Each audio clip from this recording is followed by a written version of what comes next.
Good afternoon, everyone. I'm Ashani Johnson-Turbes, Director of Insights and Issues at McDonald's. Today, we have the honor of celebrating Black mentorship and entrepreneurship across our system, from owner-operators and suppliers to corporate employees. I am joined by Michael Thompson, Bill Lowery, and Maya Smith-Edmonds, three longtime members of our system, who are passionate about encouraging and fostering Black excellence. I want to get us started just with some introductions before we get into our discussion. And I'm going to start with Mr. Michael Thompson, CEO of Fair Oaks Farms, McDonald's supplier, who has worked at McDonald's from 1985 to 2003.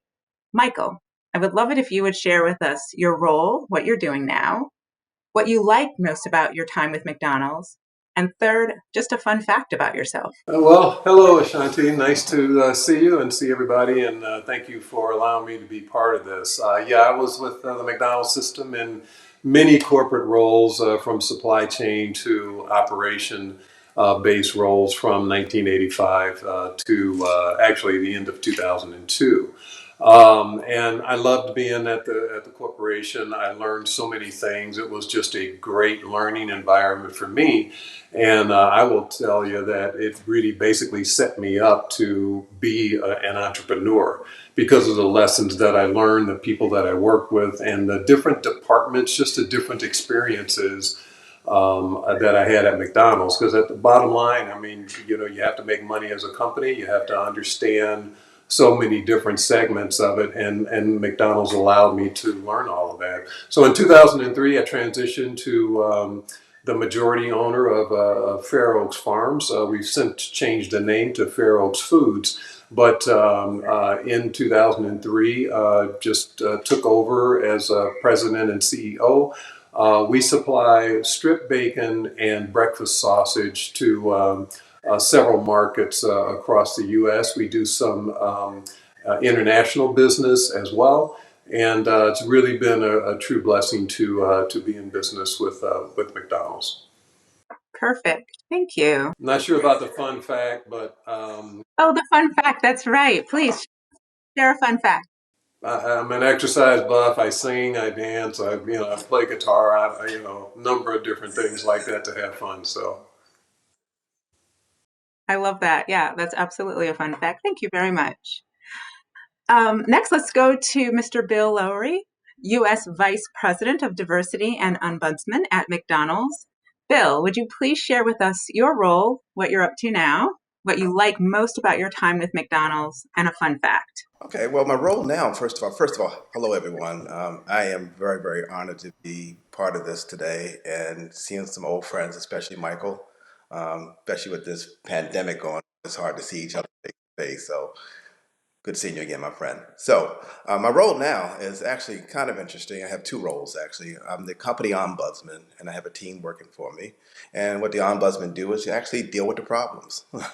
When the operators have a problem within their field office and they can't seem to solve it within the field office, then they call me and my team, and we see if we can intercede and see and dig out the facts. That part of my job I really enjoy a lot. It's challenging many times, but I get a lot of joy out of that. The second part of my role is operator diversity. Again, me and my team, we deal with all the diversity groups within McDonald's, whether it's the BMOA, MHOA, WON, AMOA, Pride Network, and we're the liaison between them and the company. And we're involved with trying to keep channels of communications open. Sometimes we're coaches, sometimes we're just listeners, sometimes we're active participants. So that part of the job gives me a lot of things. I guess the thing I really like most about McDonald's is naturally, I'm an introvert. Most people don't know that because of the job I've had. But McDonald's allows me to really meet a lot of great people. In my years in McDonald's, I mean, it's been so many people that have affected me personally, and hopefully some that I affected in a positive way. And that's really the best part of my job. I'm one of those stories that started at McDonald's as a crew person. And here, 45 years later, I'm still here and still kicking. Um, and I had every job you can think of just about at McDonald's, especially on the operations side, including HR.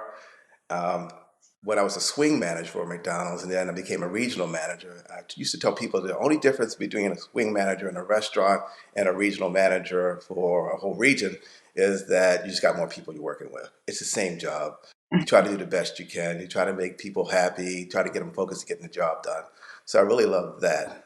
I guess a fun fact about myself, I don't know it's fun, but maybe interesting, is that most of my life I've been involved with martial arts since I was a young guy. Not as heavily involved now, but I'm still pretty decent at it. It's something that I do for exercise now, and it helps keep me in shape. Probably not the exercise buff that Michael is, but I try. So Yeah, that's me. that's a wonderful fun fact. That's excellent. My son was in Taekwondo for a long time. Ah, So, yeah. yeah. Teaches discipline and self assurance. Yeah, absolutely. Thank you. So next, Maya Smith-Edmonds is a McDonald's owner operator. Maya, would you share with us a little about your role, what you're doing now, what you like most about your time with McDonald's, and a fun fact? Well, first of all, I want to just say thank you so much for having me on because it is such an honor. I'm so grateful, and definitely just to be on the round table or the conversation or the panel with Michael and with Bill. Thank you. I'm looking forward to our conversations, and I'm happy to be on. But what I do at McDonald's right now as an owner operator, what I believe that I do is allow the talent that I recruit to be the best that they can be. Because I know we sell hamburgers, but we're basically in the people business. And so what I love doing is I love inspiring people. I love bringing hope to people. I love putting smiles on their faces. So therefore, in my restaurants, when I'm dealing with the crew people, the managers, the supervisors, I just let them know that their job is to make a difference and make an impact each day, whether it's on the crew or whether it's with the customer. It's, because the thing that we're doing is we're changing lives every day. And the thing that I love about the McDonald's brand is that it really is America's brand. It's like when things go on, we're the gold standard. We are the standard in society. When they look and see, just like when the Black Lives Matter thing happened, they look to see what is McDonald's going to say. Are they going to stick their neck out and stand for the inhumane conditions that we were dealing with as far as the social injustice that was happening, or are they going to stay silent? And so I just love being with a company that's going to step out and do what's the right thing, whether it's a fad, whether it's the right thing to do, period, they're going to do it. And so I have confidence in knowing that the brand that we're supporting, the brand that we're connected with, is out there trying to make a difference to not only better the lives of African Americans, but also just as a community, period. Because with the landscape of the way society is right now, we need more people doing the right thing, not when it's convenient, not when it's a fad, but when it's the right thing to do. And it's never the wrong time to do the right thing. And so that's something that I just really love about being connected with McDonald's. Because as an African American, we've always looked at this brand as the cornerstone in neighborhoods. It always was open. It always was convenient. It always was affordable. It always made a difference in the homes. And so therefore to see them taking the lead in this, we absolutely love it. And one thing that I would say that I'm looking forward to, because we know that it's a lot of work that needs to be done, and I appreciate the appetite for the work that they're going to look forward to changing in McDonald's. So that makes me so hopeful. And so just them to recognize it, to be ready to make a change, to be nimble, to be quick. And then also for us to continue to increase the number of African American owner operators within the system. I'm just excited about it. I'm excited about our future. I'm excited about the brand. I'm excited about the steps that are going to be taken. I just think that as long as we stand together and stand in agreement for the progress that needs to happen, we can be better in the end. And we know that it's not enough for them to just give a mission statement to say, hey, we're going to do this. It's about two big things. It's about process. We got to change our processes, and we have to hold each other accountable. So that means that any work that's going to happen is getting measured, is getting done. And that also the process that we've used in the past, that if we make a transition so we can see a noticeable difference, then I think that we'll be in the right direction. But those are the things that make me happy about working for McDonald's and being a part of this brand, is because I know that they want to do the right thing, and I believe with everything in me that they will. Now, a fun fact about me is I don't know if it's like super fun, but it's just who I am. One of the things that I love about being a McDonald's owner operator is that it affords me as an African American the opportunity to have a level of financial freedom. And with that, I'm able to support our foundation. We have a family foundation called the Smith Foundation, and we give children scholarships every single year. And so that right there just lights up my life because I know that it's one thing if I invest in myself. But whenever we get a chance to invest in others, we have the chance for something to last for a lifetime. And so that's a bit about me.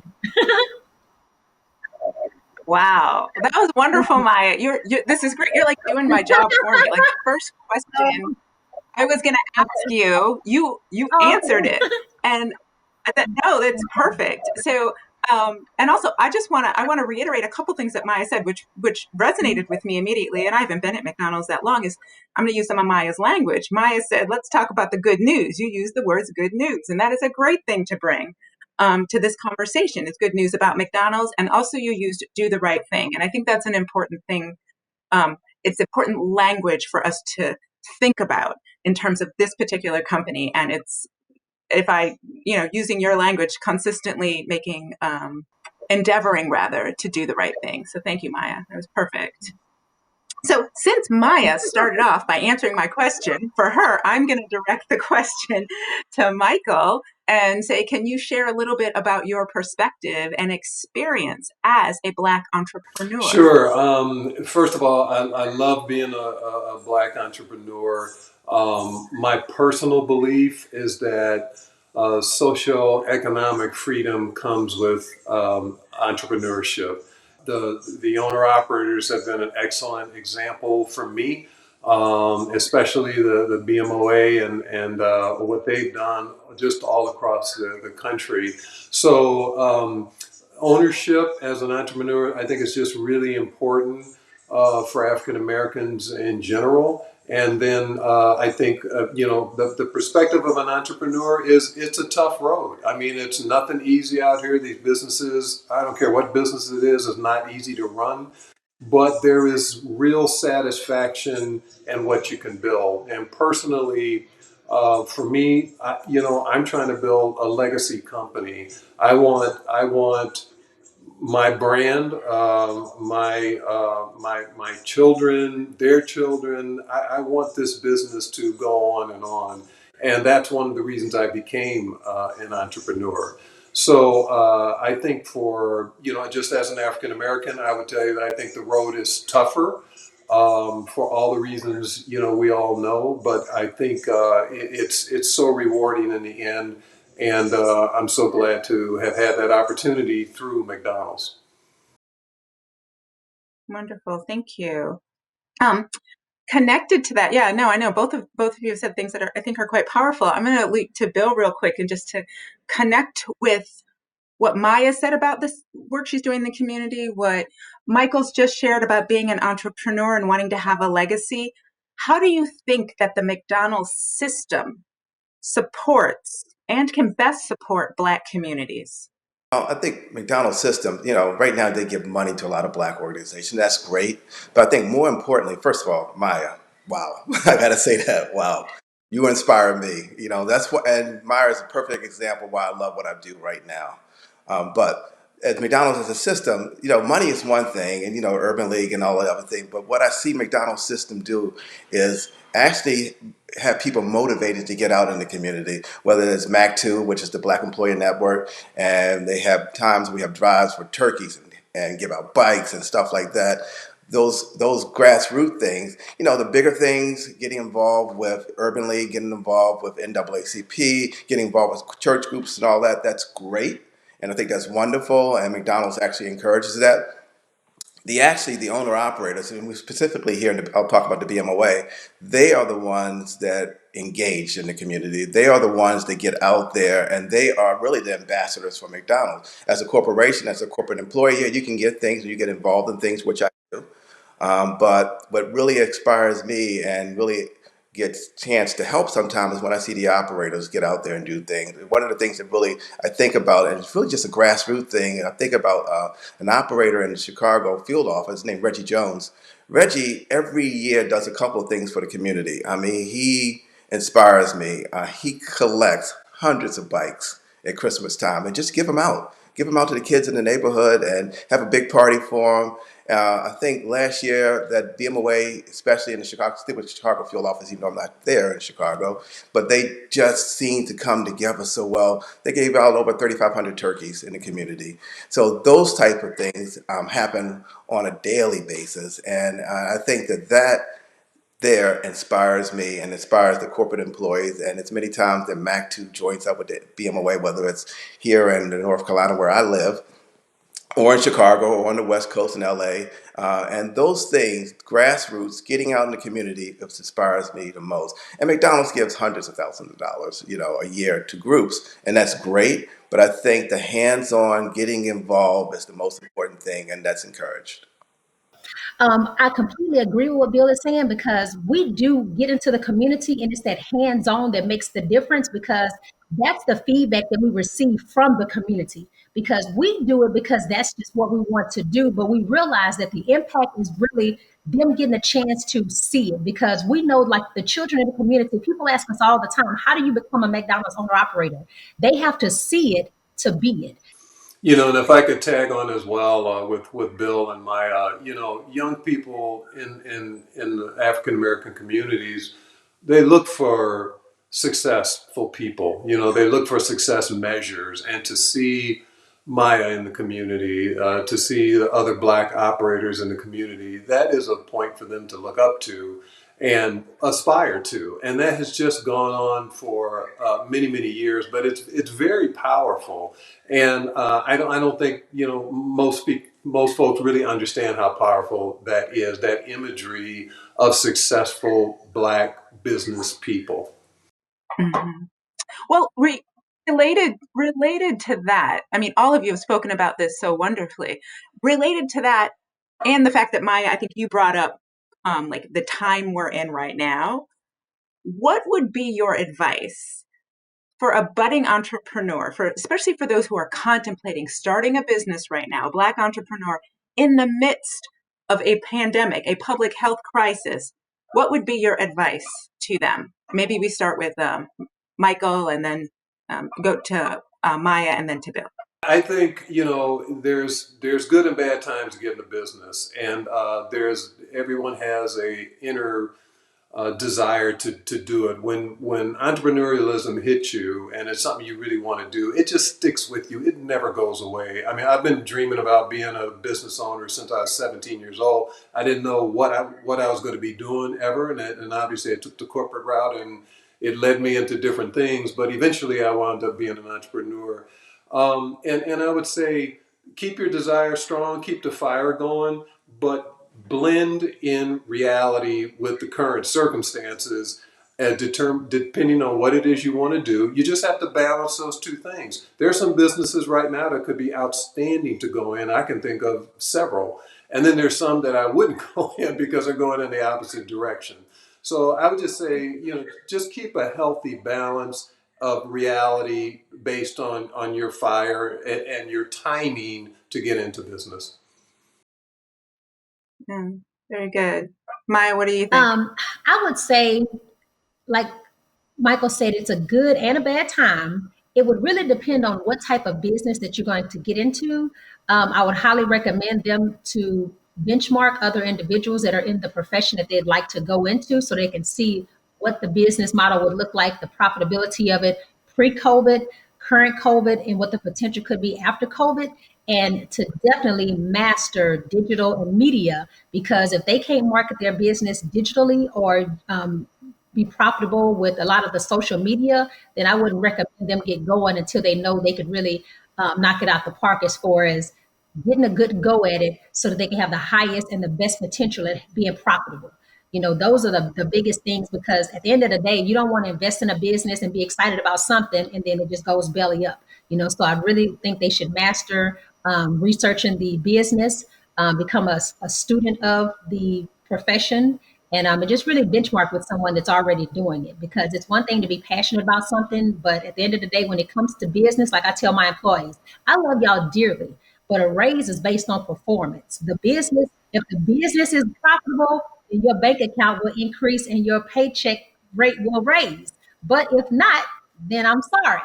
So at the end of the day, a business is a business. So it's all about dollars and cents, return on investment. Right. Spoken like a true businesswoman. Yeah.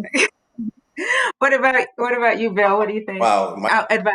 yeah, well, Michael and Meyer said most of it. The thing that the 2 points really hit on again is, Meyer said it. She said, get someone who's already in that business, or get yourself, a mentor or someone who can help you. But I think all about resources too, making sure if you're going to do something, even during COVID, that you not only do your homework, but then you have support resources, people that can help you be strong in the business, and people can help you because of some of the mistakes they have made. Actually, because I've made many mistakes along my McDonald's trail and learn from them. So to help you to avoid some of those things, and just to make it a little personal, my youngest daughter, well, I only have one daughter, but my daughter, she started a business during COVID. She does event planning, wedding planning, flowers, dry silks, and all that. But she did a lot of homework before she started it. And she found that so many people are shut in now and people aren't going anywhere, that that whole business is actually booming. You wouldn't think it is, but it's actually booming, and they still got weddings going on and other events going on. So she did her homework, and then of course she has her dad, me, to make sure some of the business ends of it. You got to go to accountant, you got to go to attorney, and she's young and she has all this already. But I've seen from watching operators, watching suppliers, and getting advice from them, that some of those things, if you can get those things set up in the beginning, all that does is give your foot up. So again, use the resources around you. No, that's excellent. And related to that, if I can stay with you just for a second, but what are your thoughts about mentorship throughout the McDonald's system? Oh, like I said earlier, I've been around McDonald's 45 years, and I think that is one of the most important, especially as a black male in this company. I think that is more important, whether it's formal, informal, that is absolutely a necessity. And those who have made it, or those who are there, should be, in my opinion, helping drag more along. And so I know personally, I really feel that way. I currently mentor one, two, three, four, five, six, seven black males right now that are in the McDonald's right now. I can name them, but I don't want to embarrass them. And then I have mentored people in the past. Mason Smoot, who's now the senior vice president of the company. Mason came in HR, working for me in the old New Jersey Bedminster region. And my promise to Mason was, I'm your mentor and get you to a director's level. And Mason's a smart young man. I remember sitting there talking to him way back 20 some odd years ago, 25 plus years ago. And I said, one day you're going to be my boss. And lo and behold, as a vice president too, but he's a higher ranking vice president. But that gives me so much pride when I see Mason speaking and out there. Those kind of things is really what drive me. So I think mentorship is extremely important, and it hasn't died at McDonald's, even as change of leadership have changed things at McDonald's for a while there. And I think under Joe's leadership now, especially in the U.S., it's starting to really bubble up with, not only mentorship, but the diversity groups within and outside of McDonald's. Those things are really coming back to life. But even as we had different leadership, the mentorship never changed, especially among the black employees and black females and black males. I think that's extremely important. Yeah, well said, Bill. Well said. And I would not be where I'm at without mentorship and people mentoring me throughout my career. And I've tried to turn that around and mentor as many possible people as I could through my career when I was in working at McDonald's. I still do it today, and people in the business community. I have to say that rings wonderfully in my ears as a new person to McDonald's to hear that there is such a commitment to mentorship and growing, advocating, and supporting staff and Black staff in particular. So, related to support and mentorship, I wanted to ask you this question, Michael, which is, what tools do you think that McDonald's offers to minority suppliers to help them grow? Yeah, I mean, so McDonald's, if you go back to just right when I joined the company in '85, there was a push to add black suppliers to McDonald's because, and I tell this story so much, but McDonald's idea was to have their suppliers, their owner operators, and their company employees look like the customers that they serve every day. It was a great strategy, and I know they had some help along the way to get to that point.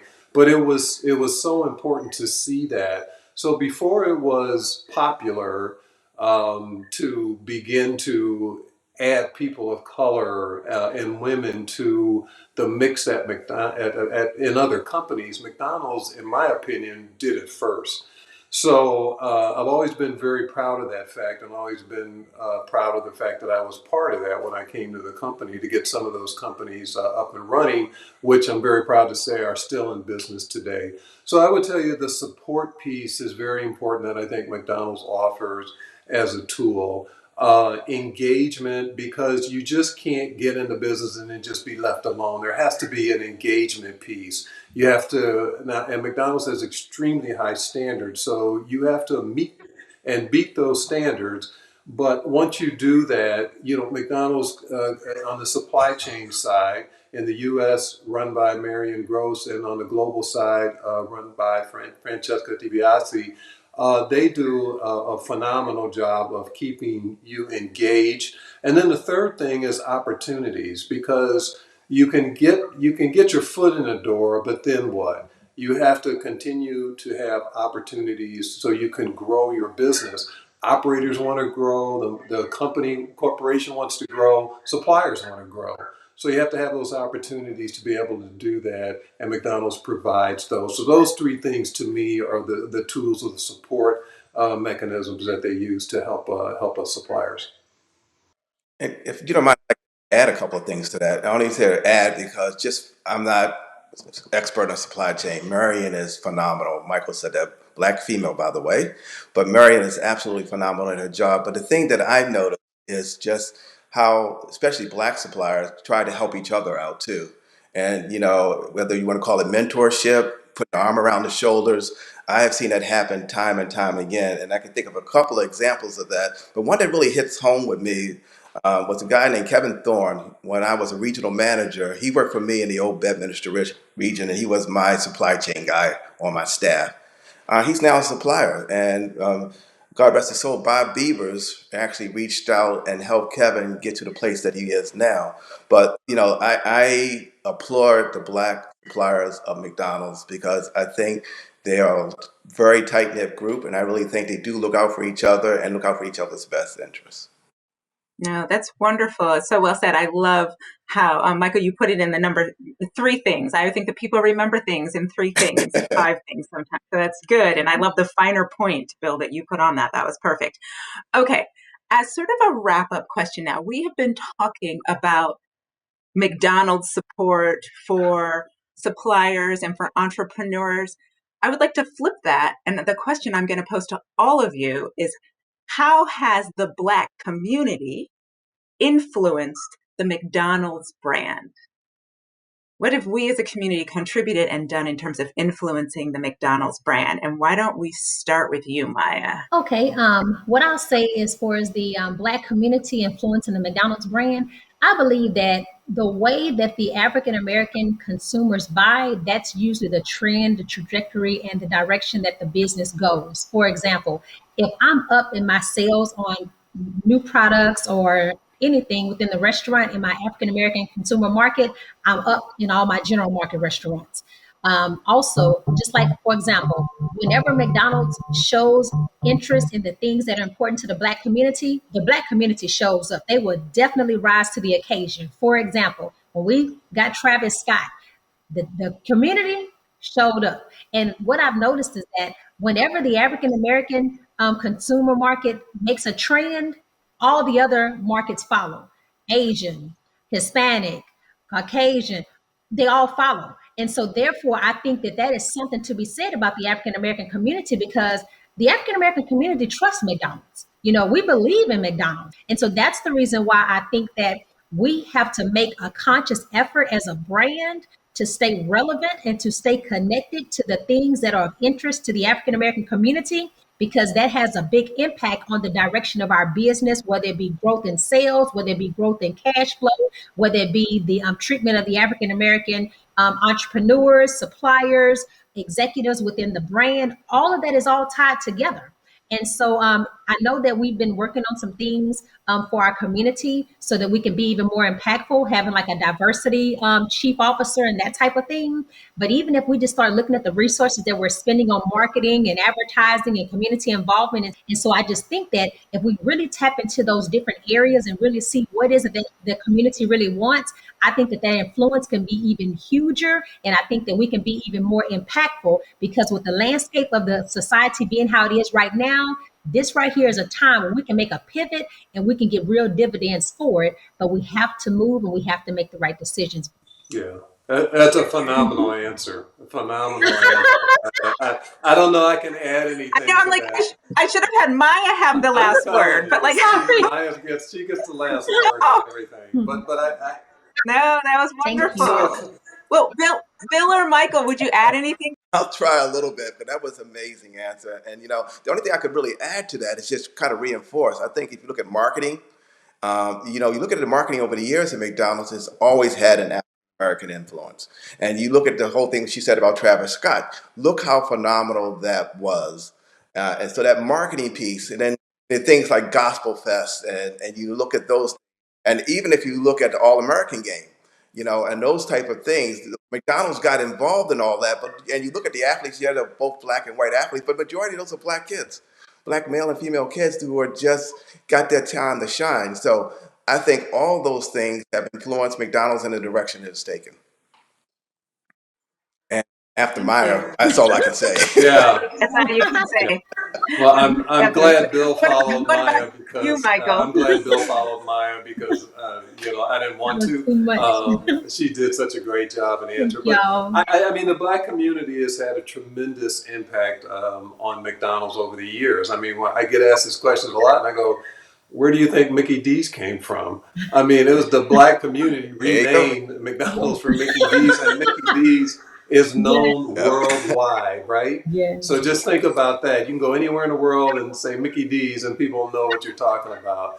Right. But Yep. besides that, and this is something Maya addressed, I think the black community over indexes, in terms of sales and impact on McDonald's a restaurant. So the black community has been extremely important to McDonald's over the years, and besides of just all of the things that I think are welcomed by what the owner operators do on a daily basis for the community. The community pays them back as well. So I think it's just a great relationship. Excellent. Well, very well said. Well, that was my last question for all of you. This has been excellent. I cannot thank you all enough. Thank you for allowing me to. My moderating job was really quite easy in this regard. I appreciate that, and thank you for your time today.